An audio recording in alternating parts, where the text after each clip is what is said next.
দেখে মনে হচ্ছে যে সে খুবই দুর্বল, আর এবং সে আমাদের কাছে ঠিকই কিছু না কিছু চাওয়া পাওয়া তার থাকতে পারে।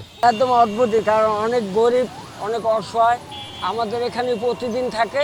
প্রতিদিন আমাদের সাথে এসে গিয়ে কি ফাইজলামি করে, এই সংসারটা এইভাবেই চলে যায়।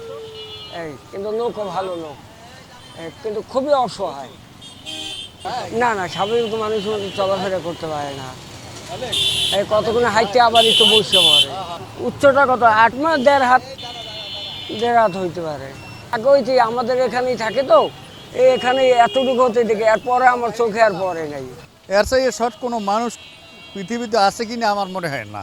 সবারই সহযোগিতা করা উচিত, যেভাবে চলতে পারে এই ব্যবস্থা করা উচিত। কাটে আটলে এ বাউন কইবে, ও বাউন কইবে, ঘটনা হয়েছে এর না করাই তো ভালো, আমাকে ওকে না খাওয়াই ভালো। আল্লাহ তো আমাকেও বানাইতে এতে।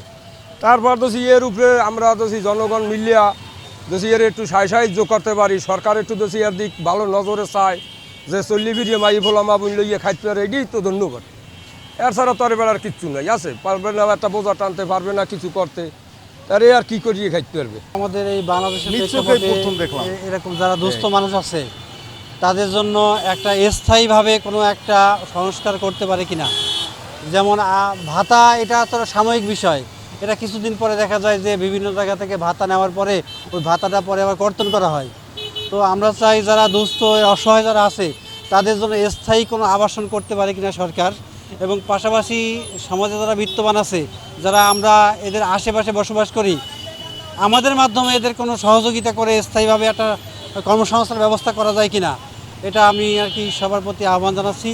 এবং পাশাপাশি এরকম শুধু উনি না, উনি হয়তো এখানে ভিক্ষা করতেছে, অনেকে আছে যারা কাজ করতে চায়, যারা একটা স্বাবলম্বী হওয়ার জন্য একটা অবলম্বন চায়, তাদের জন্য আমরা স্থায়ীভাবে একটা যে কোনো একটা কর্মসংস্থানের যদি ব্যবস্থা করা হয়, যে আমাদের এই দেশে কোনো ভিক্ষাবৃত্তি না থাকুক, সবাই কাজ করুক, কাজের বিনিময়ে সবাই তার ফ্যামিলিটাকে পরিচালনা করুক। কারণ ওনার নিজেরও একটা খারাপ লাগে যে উনি এখানে বসে বসে সারাদিন একটা পরিশ্রম করে, বিনিময়ে সবাই আমরা ভিক্ষাবৃত্তি বলি।